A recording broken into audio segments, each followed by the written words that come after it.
Can you have a Roth IRA and a brokerage account? According to the IRS, the IRA rollover frequency is once in any 12-month period. That's important to note because there have been instances when investors took two rollovers and it cost them.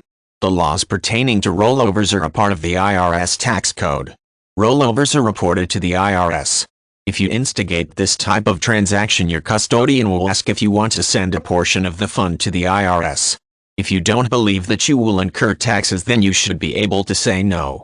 But if you don't think you can make the 60-day conversion deadline, then you should have the portion withheld. The rules are a little different when it comes to a Roth account, since contributions to a Roth are taxed as regular income for the year they were made. In traditional accounts and 401ks, contributions are made with pre-tax funds, or else they are a legitimate tax deduction as long as the maximum contribution limits are not exceeded. The same IRA rollover frequency applies to any type of IRS-approved account, but there is another type of transaction that has no frequency limitations. It is called a transfer. The terms are sometimes used interchangeably, but transfers are not reported to the IRS. You could make numerous transfers if you wanted to, although the custodial companies would probably tack on some fees and penalties for early withdrawals. The best advice is to do your research ahead of time to be sure that you will be happy with the new custodian. To instigate a transfer, you simply need to choose a new custodian and contact them.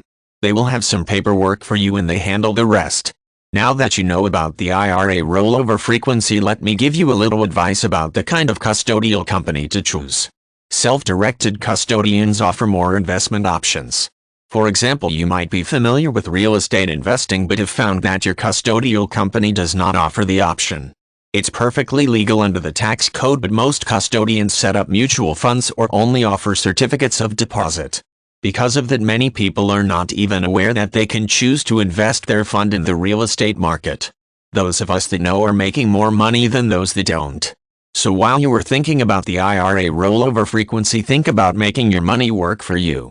If you make the right choices, you can help other people too. People are struggling today. One man used his account to help a neighbor avoid foreclosure and he made a tidy little profit for himself. There are so many things that you can do. There are thousands of people that need affordable housing and there are only a few properties to choose from. Even though some sectors of the housing market are down, there are others that are always a seller's market because the need for housing exceeds the supply. Hope this article helped you understand the IRA rollover frequency and gave you some new ideas. If you have a few minutes to spare, please feel free to browse through my website.